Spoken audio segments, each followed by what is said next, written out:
everyone, Jester Bell is here! Aren't you relieved? And today I have a very, very important PSA to read to all of you people. An important plea, you could say it. I'm gonna get my paper out right here, the statement I'm about to make. Let me get my glasses on. Please, for my sake and all of humankind, please, stop watching Disney live-action remakes. These glasses have no lenses. Yes, ladies and gentlemen, I am here asking all of you to please, please, please, please, by all the stars in heaven, stop watching live-action Disney remakes. Now, I was prompted to do this video because we just got a trailer for the new Little Mermaid live-action remake, and it was abysmal in so many ways. Let me break it down briefly. First of all, let me address the elephant in the room. A lot of the time, people have been blaming the backlash on this movie on the fact that Ariel is played by a black actress, and I want to clear everything up for everybody. I have no problem if a black actress plays Ariel. This goes back all the way to the 90s with the Whitney Houston produced Cinderella movie where they had a black actress playing Cinderella there. And I don't really see the problem in it. It doesn't affect the quality of the movie or the performance, certainly. I have absolutely no problem with that. In fact, I would actually feel bad for Halle Bailey because I don't think that this is going to be good for her career, but we'll get to that in a second. What I have a problem with Disney remakes is the fact that they are terrible, soulless recreations of the original. Movies that rely solely on the people who have nostalgia for them, who will always go see them no matter what. These are done by filmmakers who do not understand what made the original movies work, who are vastly inferior to the people making those original animated movies. I want to talk about when they first started coming out with these live-action remakes. I thought, you know, it'd be interesting to see how these movies might be done differently in that live action, like taking the scripts of the original animated movies and seeing how they would translate differently to live action. I thought, for example, Beauty and the Beast, we might see maybe a darker version of that story, but we didn't get that. We get basically a paint-by-numbers recreation of those original movies that misunderstand what made those movies work in the first place. Now, I'm just gonna go by what I see in The Little Mermaid first. We see the scene with Ariel and Eric in the Kiss the Girl musical number, and if you look in the original, it's bright, there's color in their eyes, there's all this scenery around with the sort of dance number that the fish are doing. But when we see it in the movie, it's incredibly dark. You can't even really see the actors, and there's no real joy in that scene. And that's been a big problem throughout the Little Mermaid trailers, is that they're so dim, they're so dark.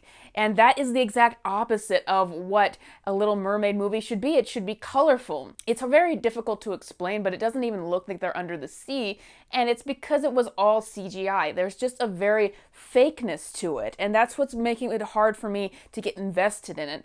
And then there's just all the other things about the movie. Like, for example, Awkwafina is voicing Scuttle. Something that made me very, very, very upset. I don't see how Awkwafina's performance has anything in common with the original Scuttle. Humans use these little babies to straighten their hair out. Something about you seems different. I can't quite figure it out. There's nightmare-inducing Sebastian, who I don't know what that is. That's not a crab. That's like a beast with eyes. I gotta get this out off my chest, though. There's the thing with Eric, right? Because they've said that this movie is not going to be a romance, and that makes no sense to me because The Little Mermaid is a romance. But you already see the changes there. Like this, there's the scene where Triton says, he's a human, you're a mermaid. And in the original, Ariel says, I don't care. But in the new one, she's like, that doesn't make us enemies. So that gives me the sense that they're going to do something different here. Like there's some big war between, maybe not a war, but just like this huge conflict between the humans and the mermaids. And that's where the real conflict of it comes from, not Ariel wanting to go and become like a different species in this case. But this is something that, before you say that I'm overstepping things here, this is what happened in Lady and the Tramp, that movie, that awful, awful live action remake. But there's this pivotal scene in that movie in the original where Tramp comes in and saves Lady when she's about to be eaten by a bunch of vicious dogs. In the movie, they completely change the context of that scene, though. They make it so Tramp basically gives suggestions to Lady about how she should pretend she has a disease to scare off the dog, and it becomes a goofy scene rather than a dramatic scene, and it completely messes it up.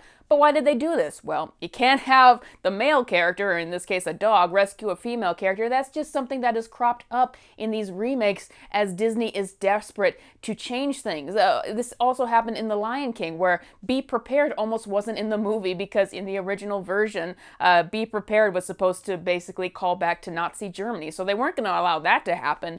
But it's these changes that just sort of recontextualize the movie and add more flaws. But back to what's going on with The Little Mermaid, even things like the way Triton says, he's a human, you're a mermaid, it's just not said with the intensity of the original. He's a human, you're a mermaid. He's a human, you're a mermaid. Now, it reminds me a lot, I know this is shifting gears to a completely different genre of movie, but when they tried to remake Alfred Hitchcock's Psycho, and they used the exact same script, but the filmmakers involved did not understand filmmaking as much as Alfred Hitchcock did. The actors weren't anywhere near as good as the original for Psycho. The camera angles and shots weren't utilized well, they weren't framed well, and it was just a mess.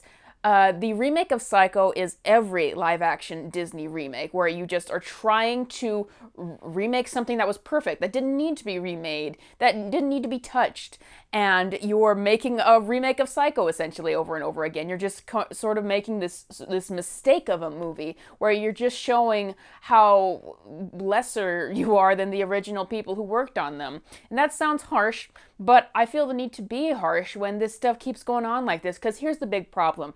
Disney keeps doing this because they know it makes them money, that people will always pony up their cash as long as they see something that they recognize. Unfortunately, I gotta criticize that I know a lot of parents out there, they don't like to do research on these movies oftentimes. They want to do something that they're comfortable with for their kids. What do they recognize? Oh, The Little Mermaid, The Lion King, you know, that's stuff that they grew up with. So just show them to your kids, even though it's a completely different dramatic experience than those original films. But Disney is going to keep producing these as long as you keep seeing them based on name recognition. I am not going to see The Little Mermaid right now because I don't agree with what these live-action remakes are doing. And I have seen plenty of them at this point where there's no way they're going to change. So last thing I want to talk about Halle Bailey. She actually does sound a lot like Jodie Benson as Ariel, and she has a great singing voice. But unfortunately, I think that this is going to be terrible for her career. Well, how do I know that? Well, do you remember the leads from the Aladdin live-action remake? Neither of them have gotten any work that I've seen since then. These live-action Disney remakes do not do anything for your career.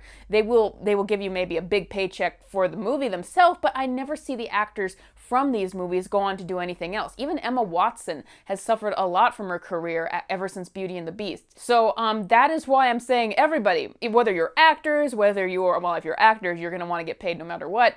But in the audience, please stop seeing these Disney remakes. They're just awful. And Disney needs to stop believing that they're going to have an endless amount of cash from these. They've heard the criticisms, most definitely, but they're going to keep doing them as long as you keep paying for them. And don't hate watch them either. That's a big deal. Stop hate watching these movies. But that's all I got for you today. Thank you for listening to my PSA. If you want to support my channel, you can click the link in the description for Patreon. Thank you, patrons Vincent and Jay. And thank you, as always, like and subscribe, and I will see you guys next time.